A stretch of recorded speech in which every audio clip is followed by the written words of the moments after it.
Hello बच्चों, नमस्कार।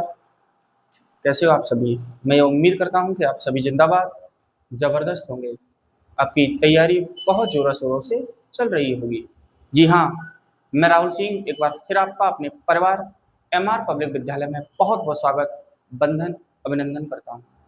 जी हाँ दोस्तों, मैं आशा करता हूँ कि आप सभी इस परिवार पर जो भरोसा दिखा रहे हो, इस परिवार से आप जो जुड़ रहे हो, हम आपके भरोसे पर 100% खरे उतरेंगे।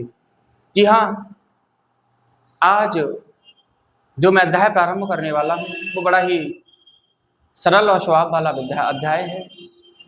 एक ऐसा अध्याय है जो 9th से शुरू होता है कहानी। एक ऐसा अध्याय है जिसे बच्चा कक्षा 8 तक नहीं सीखता। आवश्यकता पड़ती है उसे 9th पर। तो 9th में हम जैसे ही प्रवेश करते हैं तो सबसे पहले एक परेशानी जो आज के समाज में खड़ी हो रही है। बच्चा क्लास 9th में बैठा है, क्लास 9th का अध्ययन कर रहा है, लेकिन उसका जो बेस है, चाहे वो 8th किसी विद्यालय से पढ़ा हो, तो उसका बेस है वो बिल्कुल कमजोर होके आ रहा है।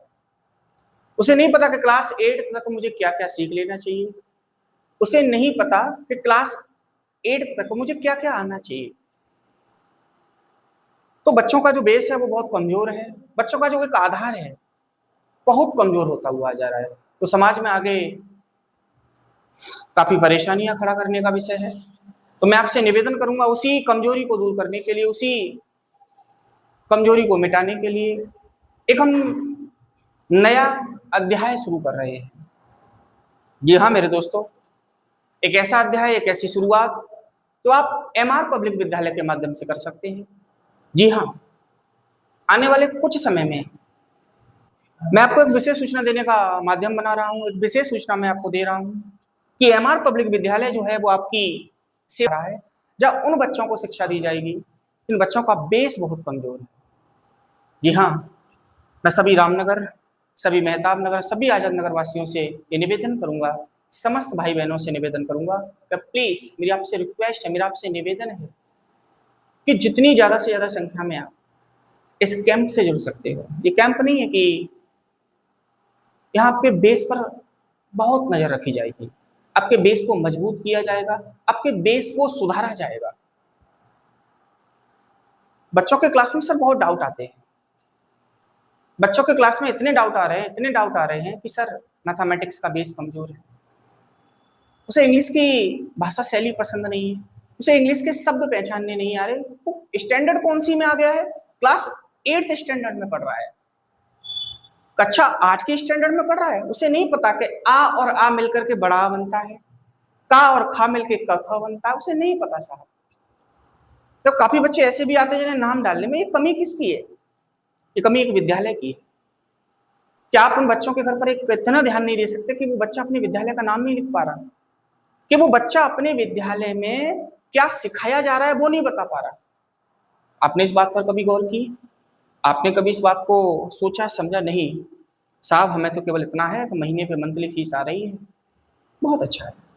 जब वो बच्चा किसी दूसरे विद्यालय की सोचता है, जब वो बच्चा किसी दूसरे विद्यालय में जाना चाहता है, तो आप उसके परिवार पर थोड़ा सा प्रेशर बनाते हैं, उसके परिवार को घेरते हो कि साहब नहीं, 1 साल का मौका हो दे। साहब ये चुनाव नहीं है, 1 साल में बच्चा कहां से कहां पहुंचता है। मैं गारंटी के साथ कहता हूं, आपका बच्चा जिस विद्यालय में 5 साल से सीख रहा है, 5 साल से पढ़ रहा है, वहां उसे सुधार नहीं हुआ, वहां उसमें सुधार नहीं हुआ।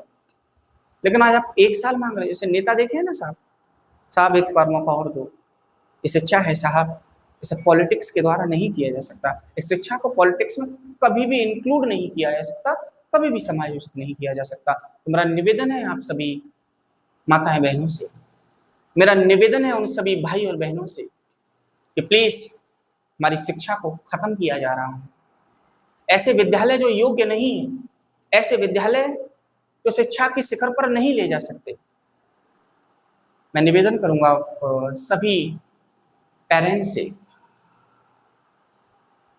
कि प्लीज मेरी बात को आप बहुत ध्यान से सुनिए, मेरी बात को आप बहुत ध्यान से समझें। जी हाँ, नमस्कार, धन्यवाद, जय हिंद।